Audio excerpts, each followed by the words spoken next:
ప్రమోషన్స్‌కి hero support చేయట్లేదు అనేసి ఇనిపిస్తుంది. అది ఎంతవరకు వాస్తవం ఏంటి?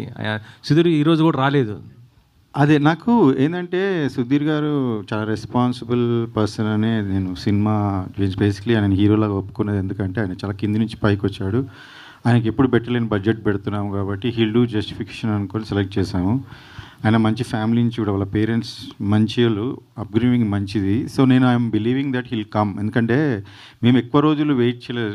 చాలా రోజులు ఇప్పుడు సినిమాని ఆపి దాన్ని కరెక్ట్ చేసుకొని ఫినిష్ చేయడానికి మాకు టైం పట్టింది. అందులో మళ్ళీ ఇప్పుడు ఛాంబర్లో ఇష్యూ ఉంది.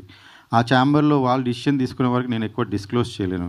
So we're waiting for the chamber to take decision. Once it's come వచ్చేస్తారు. ఆయనకి ఎందుకంటే ఆ డైరెక్టర్ ఆ టీంతో కొంచెం ఉంటే ఎట్లయినా కొంచెం తీసుకొని డిసిషన్ ఆయనకు కూడా టైం పడుతుంది కాబట్టి we're waiting. We don't have anything against him. Only ఒక పర్సన్ మంచి చేయలేదు, ఆయన మంచి రెస్పాన్సిబుల్ కాదు, బిహేవియర్ బ్యాడ్ ఉండే చాలా. ఇప్పుడు ఈమె ట్వీట్లోనే మీరు చూడండి, ఆయన తీసేశాక 1 year బ్యాక్ తీసేశాక ఆయన సీన్లు లీక్ చేశాడు నెట్లో. ఏ సినిమా సీన్లు ఏ డైరెక్టర్ అయినా చేస్తాడు అలా.